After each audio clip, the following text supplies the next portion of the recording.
this week on the Bubble Chat. Interesting enough, I just watched it, but and it's really good. And I do remember when he said that he was shielded by self love, and I believe that. And I believe that a lot of the greats that we know couldn't be greats, the greats that they are, if they didn't have some level of self love. I agree with my favorite first lady, Michelle Obama.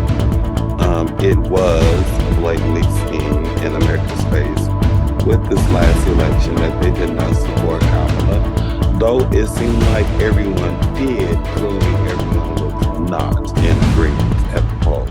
While the lawsuits are a public record and certainly hot topics, the details of what got them involved in filming that sex tape, even now, all these years later, that's just fundamentally none of my business. Now, there is two incidents. This one, I believe they're talking about, they were trying to check her in. She was giving doggy pose on that chair, yoga style. I mean, think about it. They have maintained relevance for over 3 decades in the genre hip hop. That is notorious for short careers and constant turnover. That level of longevity and consistent influence doesn't happen just because you have a couple of good songs.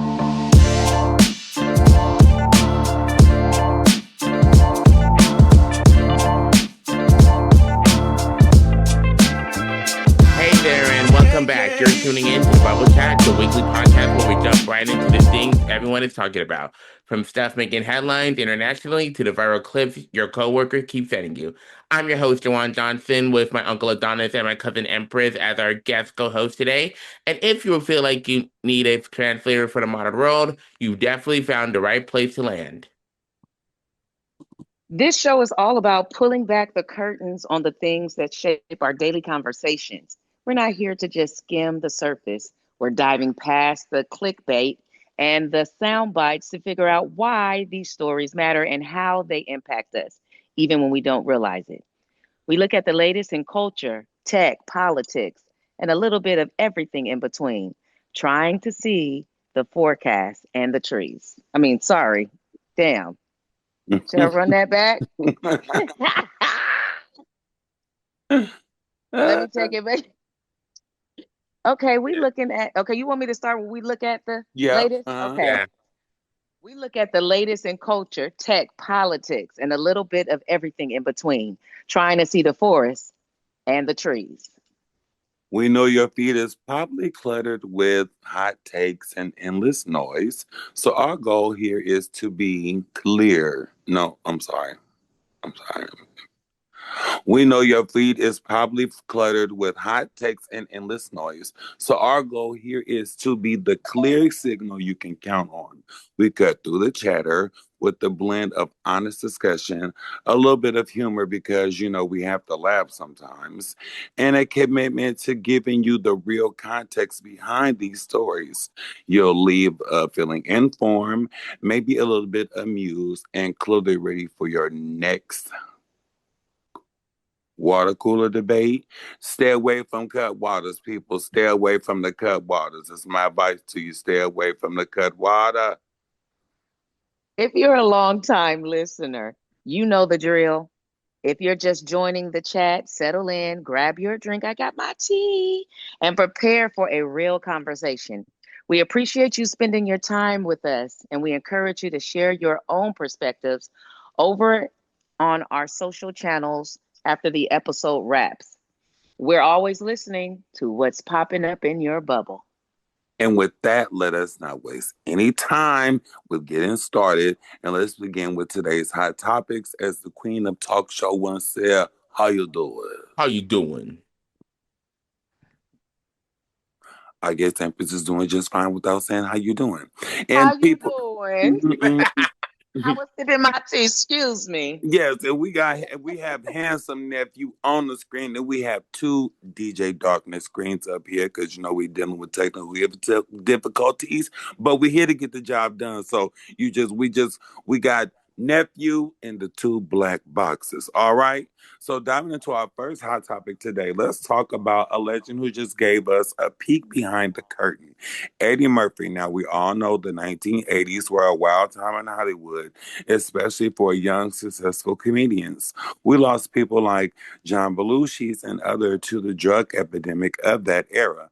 But Eddie Murphy, we walked through the fire. No, he walked through the fire and came out completely clean.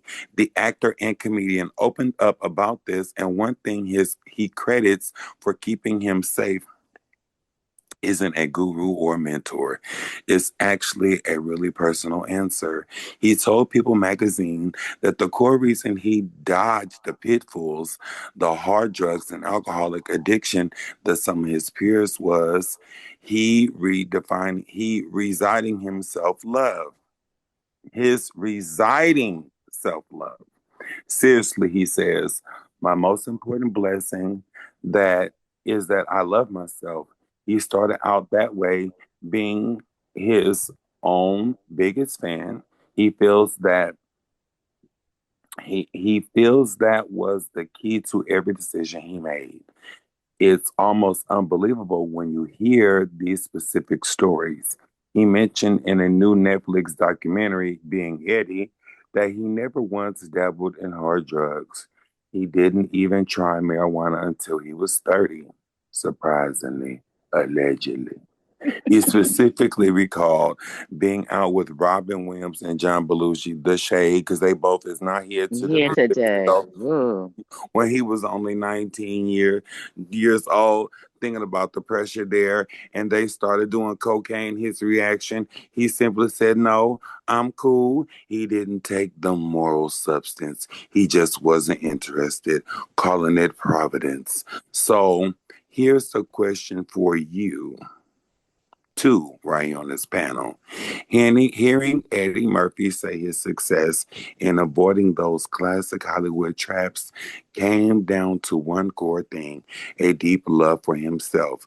Does that change how you feel? Lord, forgive me. My God, today. Did you Does get it that, out?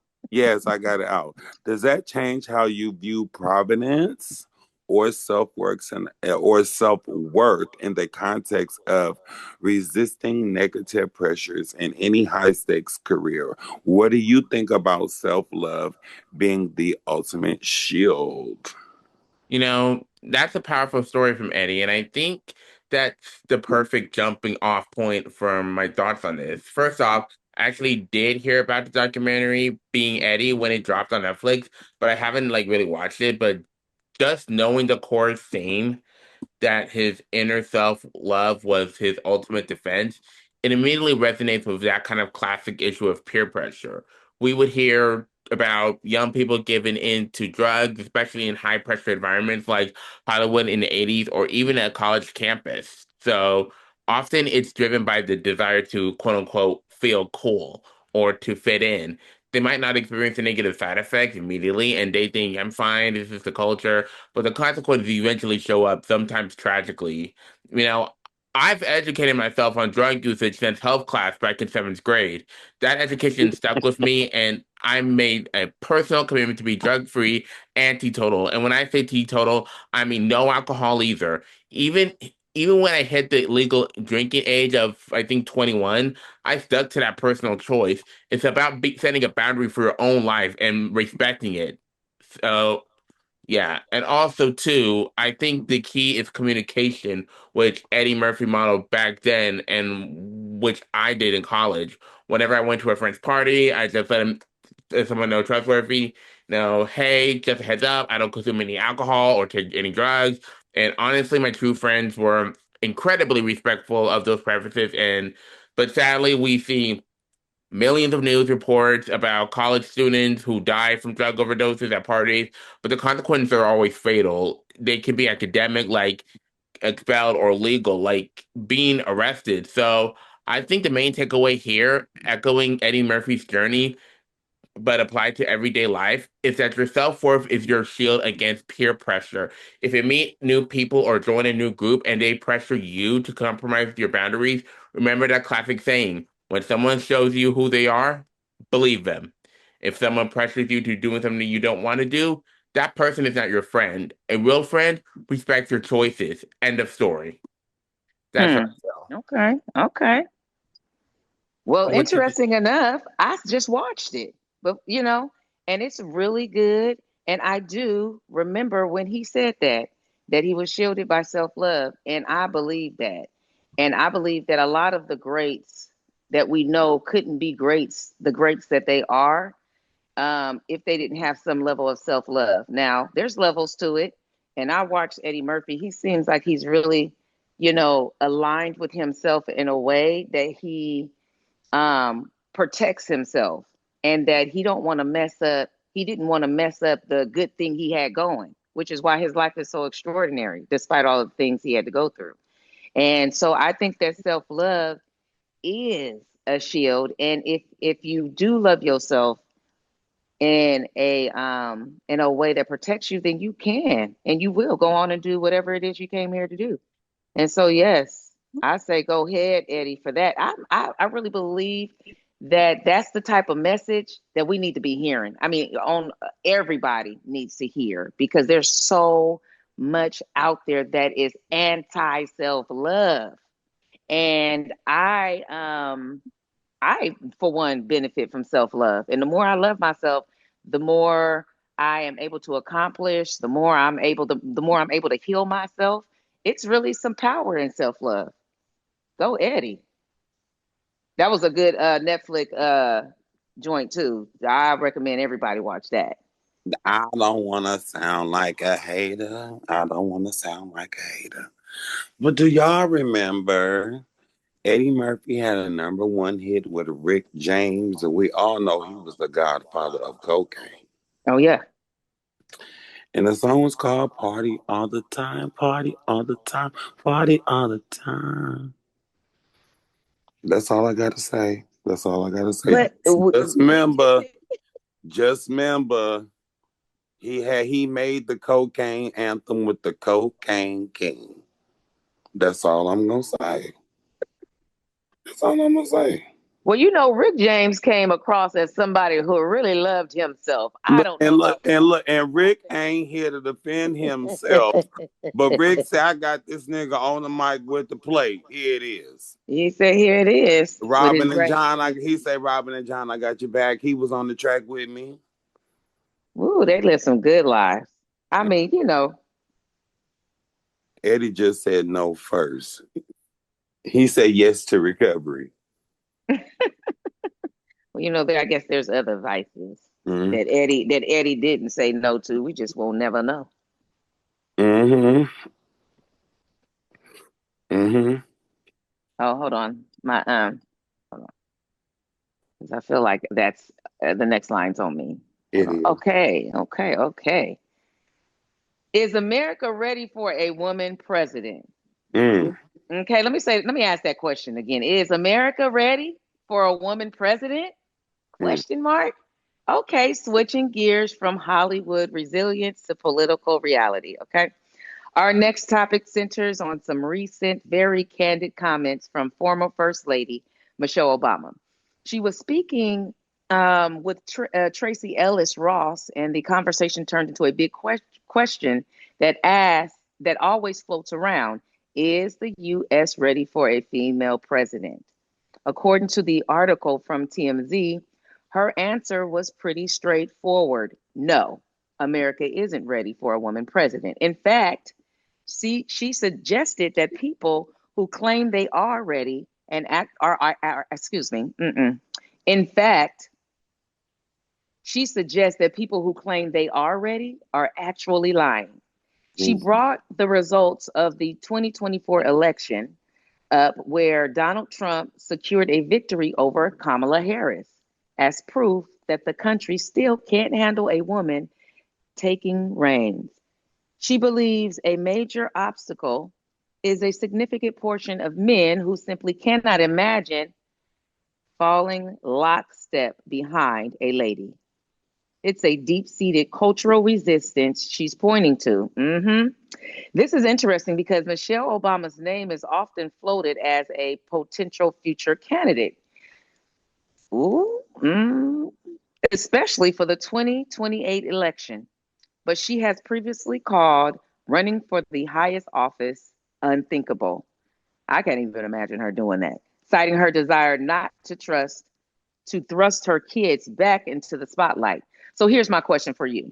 Given the 2024 election results she cited and her blunt assessment that the issue is rooted in some men being unable to follow a female leader, do you agree with Michelle Obama's view that America is fundamentally not ready for a woman president?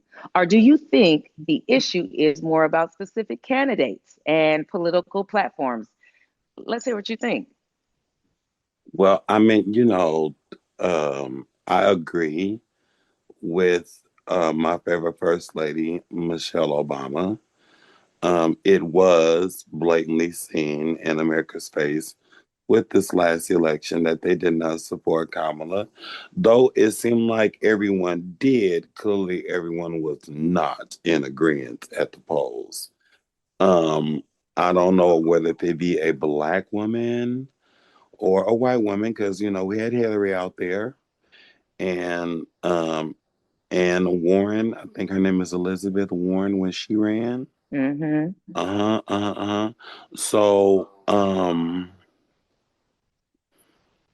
check this out. I think now that with with with how we play with genders in all arenas, from sports to political to just home, social, being vital pillars in the home, um, we need to really open up our minds, because if we're really debating if a trans woman should not or should be able to play in women's sports and vice versa, whether it be a trans man, then why could we not consider the position of the free world being held by a woman? If that be the case, why not? We have a prime minister woman. I don't know what country, but it's a lady out there running her little world, her little country out there doing her Hmm. thing. It's a few women out there, that are running their world, in their country. And so I'm open to it. I'm not against it, because look where these niggas got us thus far. Look what a dick and balls got. Throw some coochie juice on it. That's Ooh. that's a really impactful point Michelle Obama has made, and it connects directly to some observations I've had, especially thinking back to when Trump was first elected in 2016, and then again last recently defeating Hillary Clinton and Kamala Harris respectively. And from my own experience, I've often felt that when people vote for a candidate like Trump, it's sometimes without doing a deep dive into what his actual policies and impact might be. They might be voting on emotion, a particular slogan, or a general dissatisfaction rather than a thorough understanding of that platform. And now, especially this year, we are seeing those very supporters starting to express remorse. You hear them saying things like, "This isn't what I voted for," or "I didn't realize it would be like this." Like, to me, that's the tough pill to swallow, because frankly, they were warned. The information was out there. The potential consequences were discussed, and they ultimately got what they voted for. There's a level of accountability that needs to be taken for those choices. So, but what Michelle Obama said about the U.S. not being ready for a woman president yet, that that's the that's the part that really sticks with me, because that's something that I really wanted to focus on this topic. That yet holds so much power and potential. It's not a definite definitive never. It's an acknowledgement of a current barrier that can and hopefully will be overcome. It reminds me of other historical breakthroughs. Are black female astronauts today? Absolutely, yes. In fact, Mae Jemison became the first African American woman to travel into space, a truly monumental achievement. But were there any at first? No. Nope. Hmm. There was a time where that idea seemed impossible and still illest to this day. And yet, through perseverance, breaking down barriers, and changing perspectives, it became a reality. So, While we may not be ready yet, that yet leaves room for progress, for education, and a shift in how society views women in the highest positions of power. It's a challenge, not a dead end. So, yeah. Mm-hmm. What you Well, think? yeah, that yet is very promising, and I definitely think that that America is ready for a woman president. I think that the question is what woman, because it can't just be Mm, any kind of woman running America. I mean, she's Not really Caitlyn. not Caitlyn. Who Caitlyn? Bruce. Not Caitlyn. Not Not Caitlyn. not Hell not, no, not not Caitlyn. the real not the real CB. Not the real Let's see, that's CB. the problem. Them men want to be like, I don't want to be a man. I want to be a woman and I want to run as a woman president. No, sit down. Sit down. Actually, have several seats because you know what I think is that we've had enough of is especially white men being able to be whatever they want to be Mm-hmm. at any given Mm-hmm. time just because. No, I'm sorry. Game over. And the woman is going to step up, like all great leaders. That woman is being uh, groomed right now Yes. and prepared to take leadership in this country. And we are all, by way of this conversation, sending that vibration to whatever child or young adult or woman that sits out there that's being groomed by God to run this country. And I can't wait. That's right. Because anything is possible in America. Anything. It's Ain't that what they say? it's a land where dreams come true. All Okay, right, let's let's see. continue our hot topic with a piece of news. Oh, hold on, Empress. You have something you want to say? Oh, no. Mm-mm. Okay, just a second, because I feel like I interrupted you on purpose. Oh, no. You good. All right, I didn't.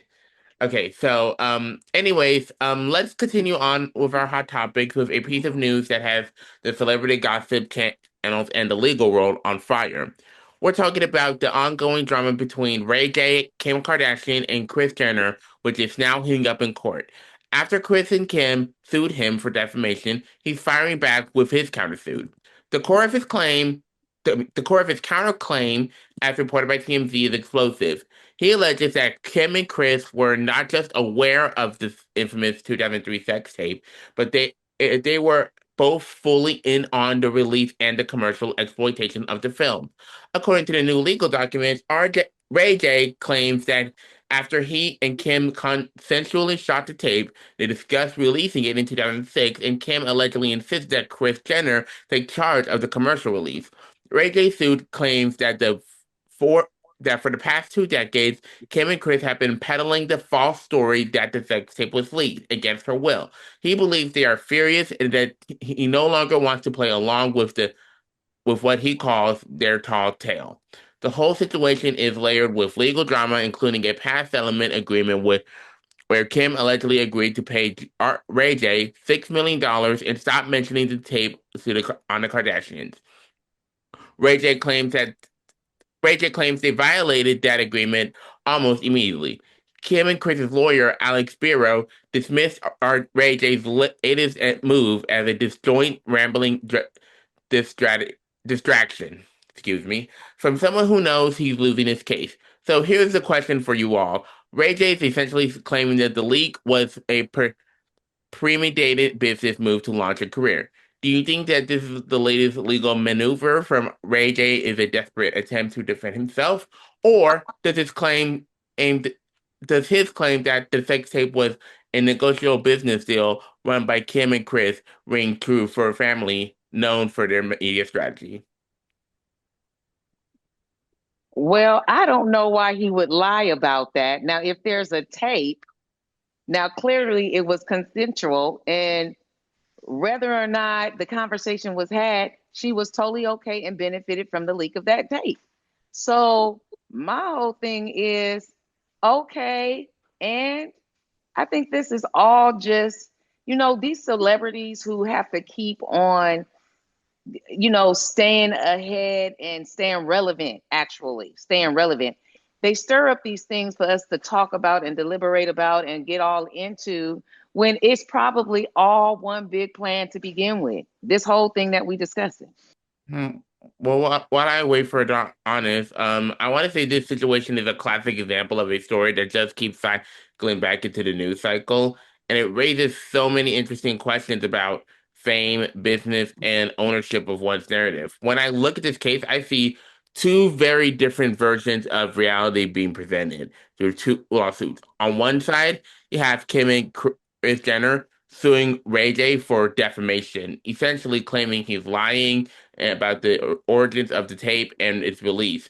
On the other side, you have Ray J countersuing, alleging that they have spent decades being dishonest, actively spending the story that the tape was leaked against her will when he claims it was a strategic business move.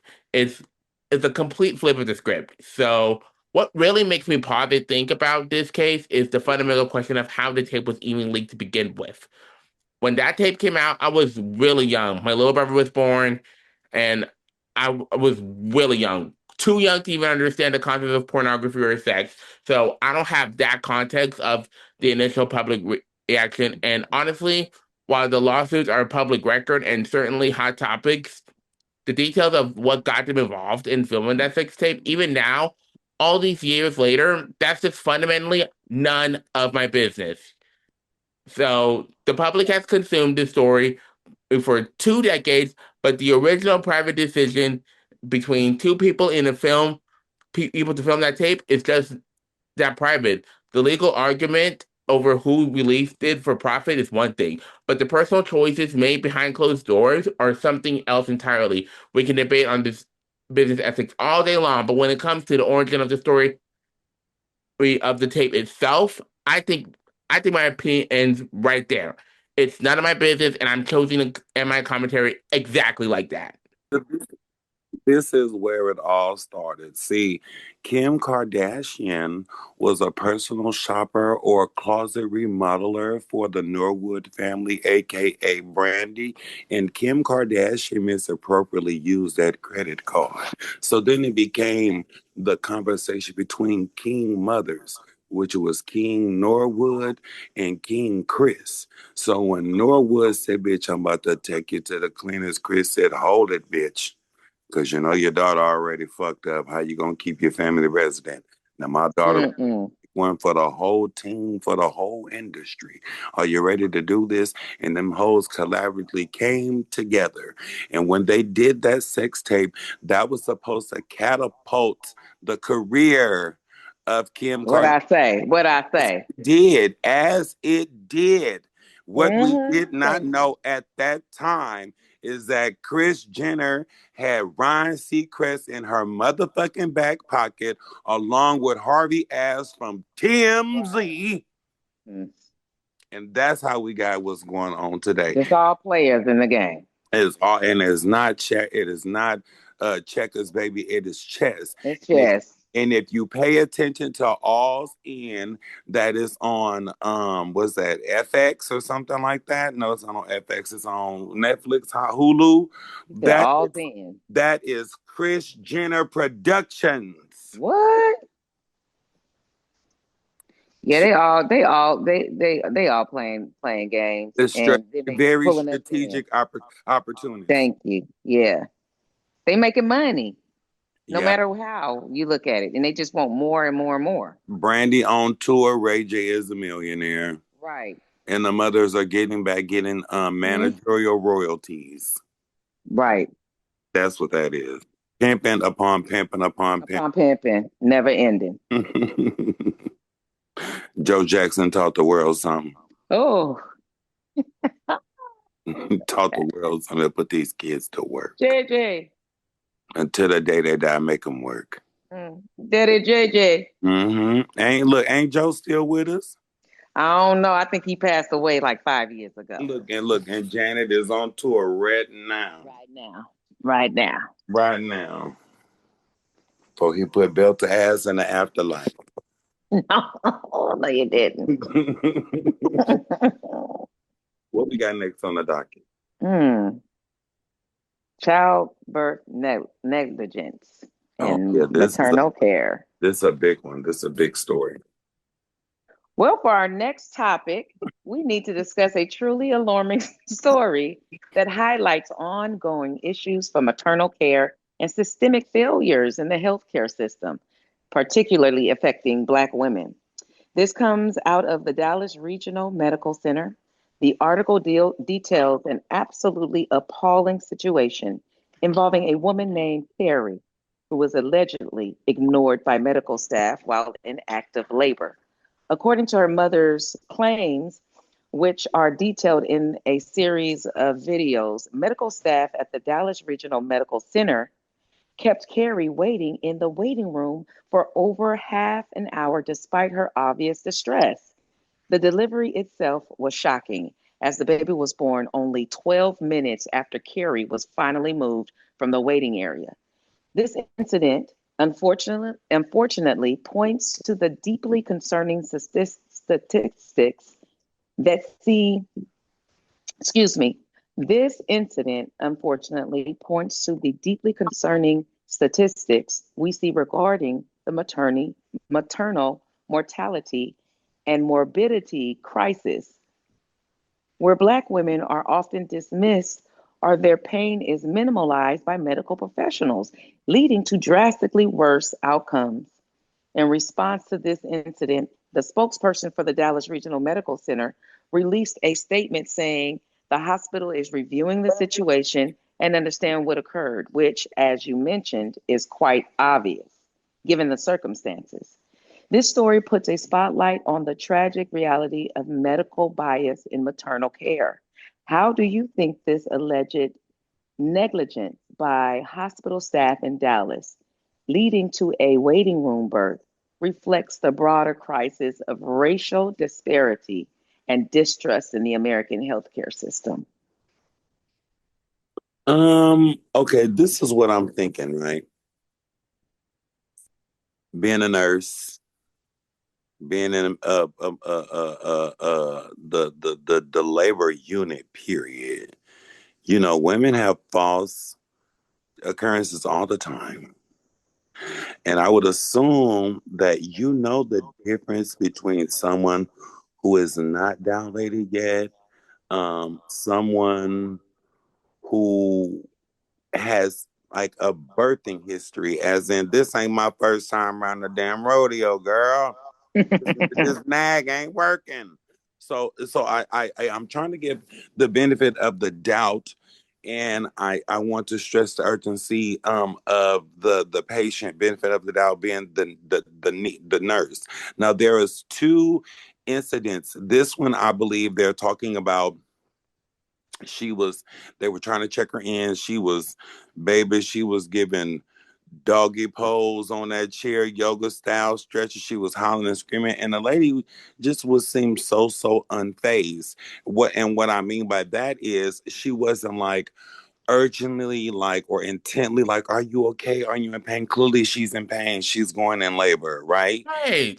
Right. But then at the same time, it seemed like she was kind of going out of her way to like ignore, disassociate, or even not acknowledge the woman, you know? And then the slap in the face is she had the baby 12 minutes later.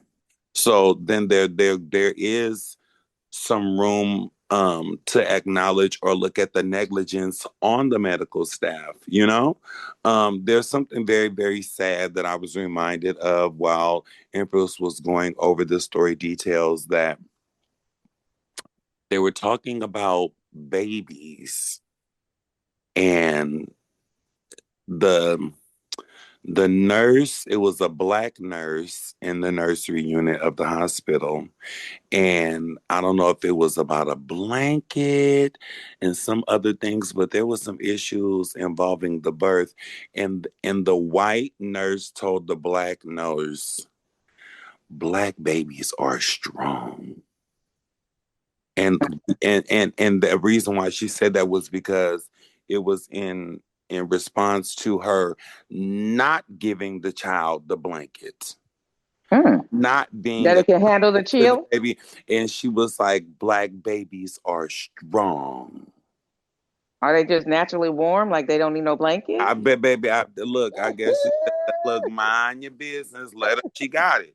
So, but that stayed with me. And as you were reading the story, I was reminded of that. How they like that's the insult of flattery. You're telling me that I'm strong. That's I'm flattered. Thank you. But the insult is you're saying that I'm so strong that as an infant, having hours upon minutes of life, you won't give me a blanket. Hmm. Mm-hmm. I actually went and watched that video. I actually watched it a few times. And to call the way that the staff handled the situation disgusting is an absolute understatement. Every detail you just laid out confirms that the staff involved were not only unhelpful, but actively obstructive to a woman in medical crisis. And my immediate thought is, are you fucking kidding me? Like, the lack of basic human decency is shocking. Think about the facts the mother shared in her follow-up. A nurse allegedly told them that the parking spot was reserved for ambulance, forcing them to park in the front instead of recognizing an emergency. And when the mother asked for a wheelchair for a woman in labor, they were flippantly told to check by the vending machines, and there was no care there. The most infuriating part, even with the baby getting ready to crown, the most critical sign of immediate delivery, the staff allegedly insisted that they couldn't help until papers were signed to prioritize bureauc- bureaucracy and paperwork over a life or death emergency is absolutely inexcusable. First off, the fact that the nurse would even have the goddamn gall to be so callous over Carrie's screams as her contractions grew stronger is Mm-hmm. appalling. And of course, that baby was going to come out in any second. The absolute least that the nurse could have done was provide immediate medical attention and then sort out the insurance and paperwork sometimes after the baby was born safely delivered. But at any point, there is no excuse for overlooking the clear medical emergency of a woman in active labor. And I am incredibly thankful that the baby is doing okay. Though I understand that there were some complications, specifically a bowel movement in the sac, which require monitoring. But the sheer tear, go ahead.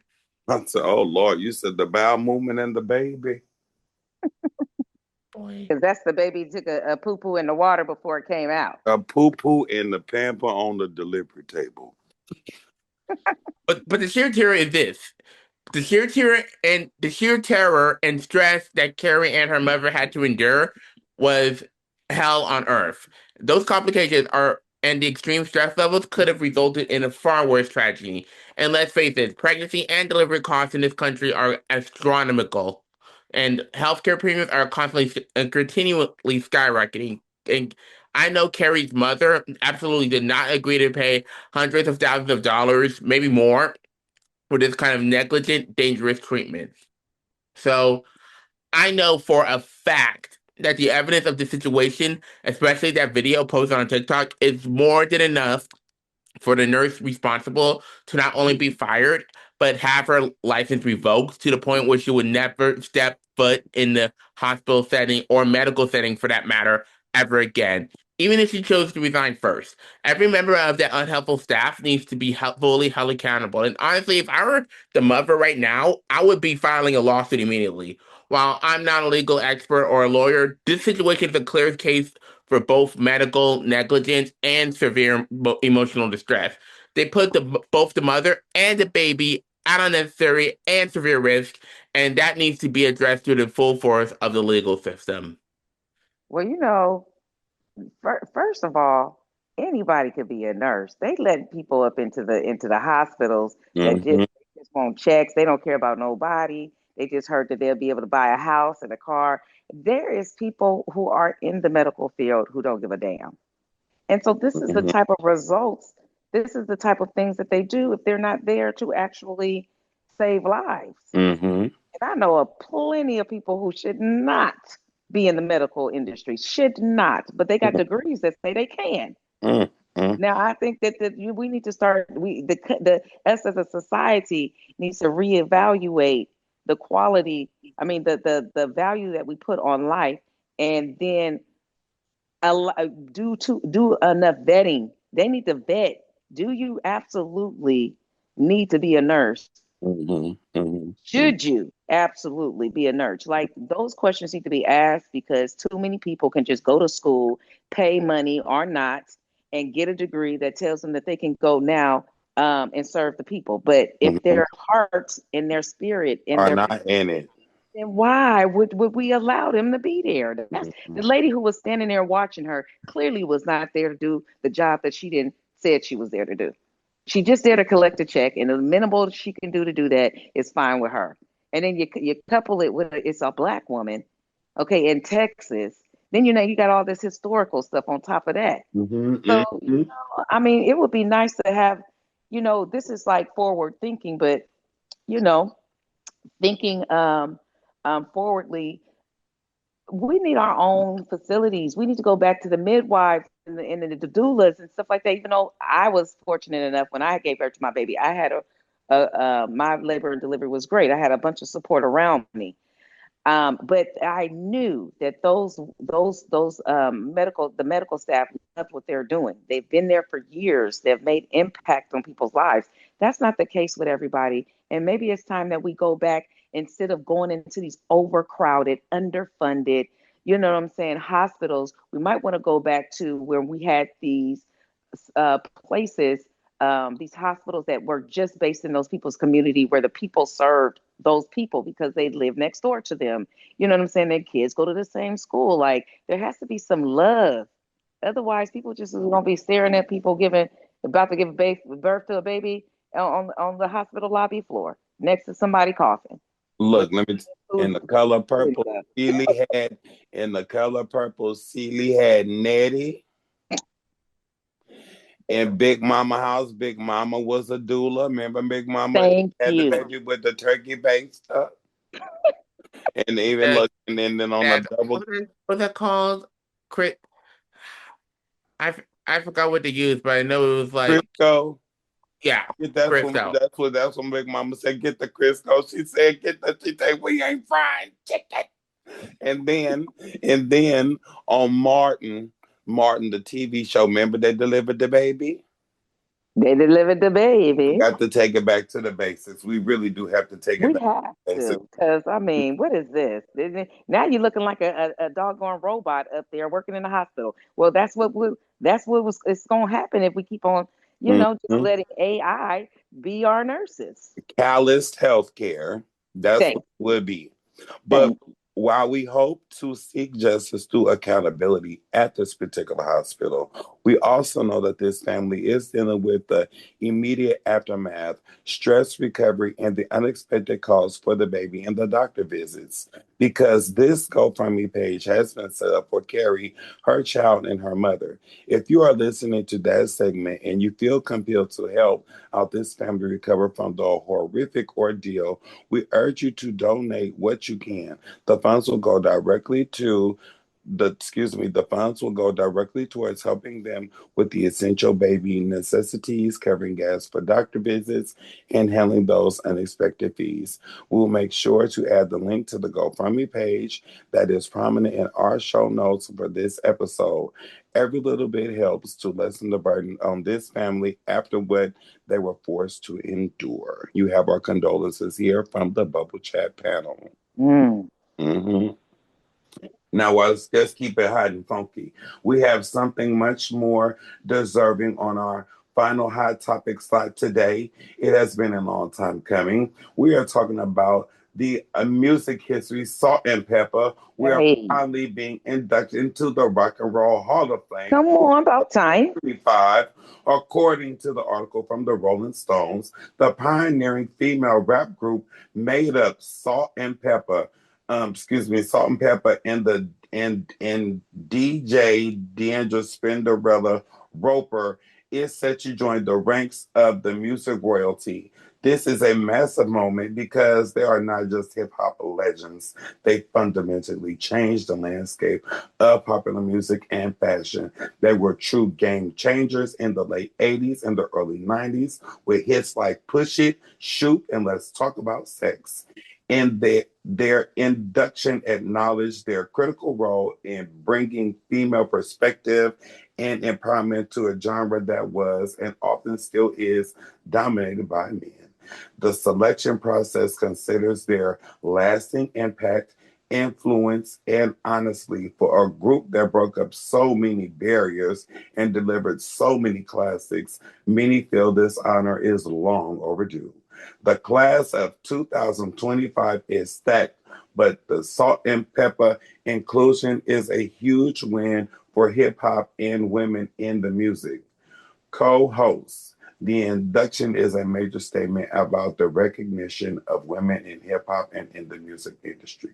Do you think that the Rock and Roll Hall of Fame is finally moving fast enough to recognize legendary artists from hip hop to other genres often overlooked in the past? Or should iconic pioneer groups like Salt and Pepper have been inducted decades ago?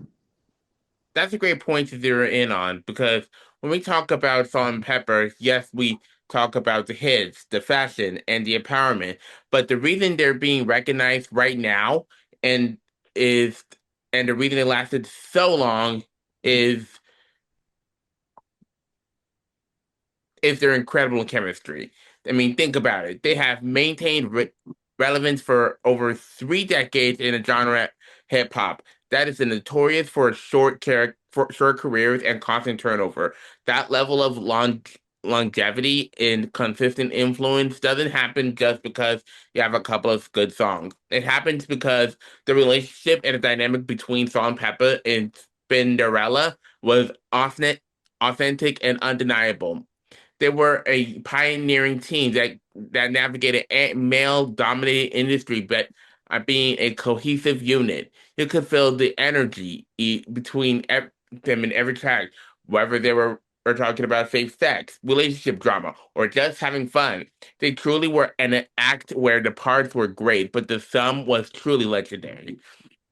Their induction to into the Rock Hall isn't just a nod to one or two great albums. It's a testament to the power of that decade's long partnership and their ability to stay relevant while always staying true to their core message. That kind of lasting chemistry should be the ultimate factor when assessing influence or for any Hall of Fame. It's a well-deserved recognition of a truly iconic trio. When I think about Salt and Pepper, yes, they deserve all the flowers that they're getting. But when I think about Salt and Pepper, I am reminded of rapping cadence. What I mean by that, my favorite rap song and my favorite song by Salt and Pepper is called Expression. Mm. And they're both rapping. She said, my party, your party, anytime rock and go hip hop, and it's always stopping. Don't you like it when the music stop? Jump, spread out, and stop. Now bring in another. Oh, look at my. They were going back and forth. That rap, that rap cadence, that's where we gotta give what they want. What's that G? Gotta give them a funk and City of Compton, Snoop Dogg and Dr. Mm. Dre going back and forth the cadence. Jermaine Dupri and the Brat back and forth rapping, but it's like a conversational cadence. Even right now to fucking the City Girls who redid I'll Take Your Man, which is one of the hits that Salt and Pepper made. It is Mm. a conversational rapping cadence. I'ma go and you gonna go. And I love that. So that's one of the things that I know that hip hop has adopted from them solely is the conversational rapping cadence of two MCs going back and forth. Hmm. I love that. I love that. And I love Salt and Pepper. And Mhm. I say they should have been got this, but we already know what time it is. And so we know why they just now getting it. But I feel like this is, it's the Hall of Fame, but it's also very much their Hall of Fame, and Mm, they already been in our Hall of Fame. That's that's why we right. praise them the way we do, and we remember them the way we do. But yeah, it's just like Eddie Murphy did all the on did all the characters, didn't get not one award for that. That don't make no Mhm, sense. mhm, Like mhm, it's like they it's like they meaning those who hold. the power in those award Mhm. platforms. They pick and choose. It doesn't necessarily mean nothing. I think the Right. biggest reward you can get is from the very people who love and appreciate you and support you. To me, that's the value. All this other stuff is fake. That's right. And I'm glad they in there though, but they've been in there. That's right. That's right. Been queens have been had crowns that have been in ring. Period. Thank you. Okay. Now, before we take a quick Oh, break, I was gonna say that. oh, go ahead. Go ahead. Go ahead. Um, yeah, but before we go to our break, we want to take a moment to offer our deepest condolences to the friends, family, and community of the anime cosplayer known as Ashley or Ash or Squid Kid 1111, who tragically passed away after reportedly taking her own life. Ash was a cherished member of the cosplay community known for their elaborative, creative, and outlandish cosplays that often paid beautiful humans to the anime and Japanese culture. There is no words to describe how heartbreaking it is to learn that Ash was reportedly targeted by severe cyberbullying and harassment, particularly based on the color of their skin, simply for participating in a hobby that they loved. And the internet can be an incredible place for a community, but it can also be a truly cruel environment. And this devastating loss is a reminder of the real world tragic consequence of online toxicity and racism. Mm. If you or someone you know is struggling with thoughts of suicide, self-harm, or is in emotional distress, please reach out for help. You are not alone. You can call or text 988, which is the Suicide and Crisis Lifeline, available 24/7. We'll be right back after the break.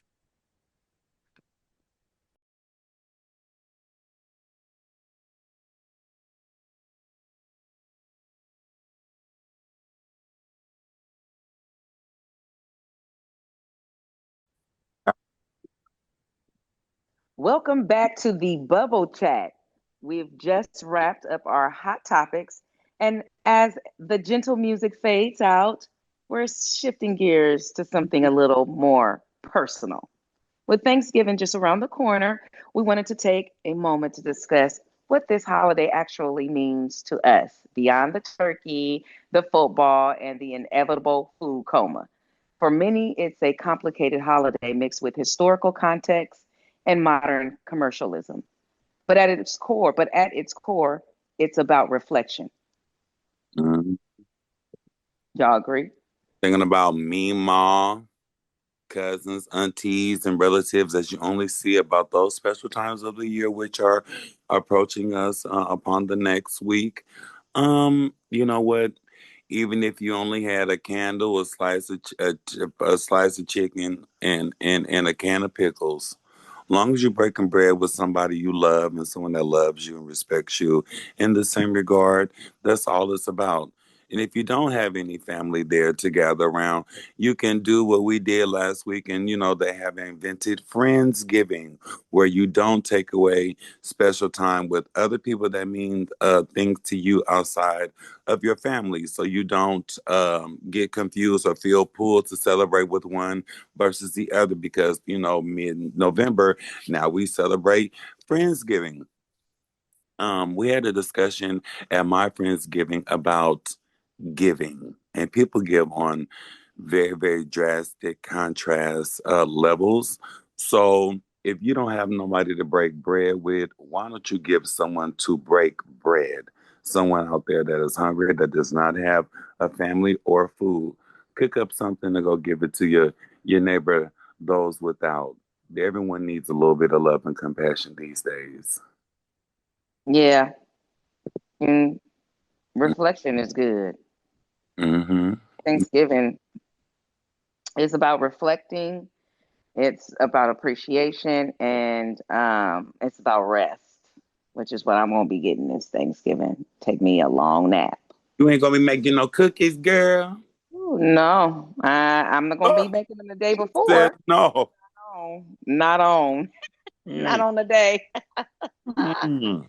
That's gonna be my day of rest. I like that it looked like it's like a piece of brittle or candy on top of it. That's the pecan caramel. It's like the pecan roll. Oh my God. I'm gonna be, Ooh, yes, them is slamming. it's I the ain't gonna lie. it's the devil. The devil himself. Baby, that is a diabetic nightmare. No, it's not. That's the thing about it, is not. Nephew, did you want to add anything to the festivity reflection? I think that lesson became incredibly stark for me and for many in 2020. That year, with all of its challenges from the lockdown through the protests, it really highlighted that there are so many people who don't even have a family to celebrate those moments with, let alone the resources for a big meal. It brought home of how easily we can take simple gatherings for granted, along with Christmas. These are holidays and moments that many people sadly overlook the true value of. So Thanksgiving to me is precisely the time when we as a family truly shift our focus onto the important things that matter most. It's about still being there for each other through thick and thin. Being it's about still being there for each other. We're genuinely grateful for the food we actually have on our plates, understanding that it's a blessing. It's not about how glamorous your house is or how much money we've accumulated or how luxurious everyone's life appears on social media. Ultimately, for me, Thanksgiving boils down to the simple, profound act of being there together as family and collectively counting our blessings. It's a reset, a reminder of the foundational elements of our lives that truly matter, and it grounds us before the inevitable rush of this rest of the holiday season. So that's how I feel about it. That's right. And Mhm. on that humble note, that brings us to the end of another episode of The Bubble Chat. We've covered so much ground today, from the power of self love to the resisting pure pressure to the complexities of political readiness and the accountability in healthcare, all wrapped up in a reflection of what truly matters to us during Thanksgiving. We appreciate you tuning in and sharing your time with us. Thank you for listening, for challenging your perspectives, and for engaging into the chat. Now, here's a quick heads up for the motherfucking schedule coming up, since we talk about turkey and shit.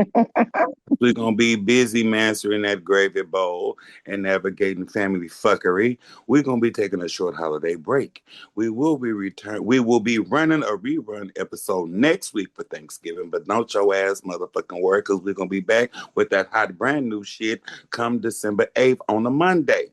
So Come please on. take time to unplug, pause, recharge, get it, and truly appreciate the moments of connection.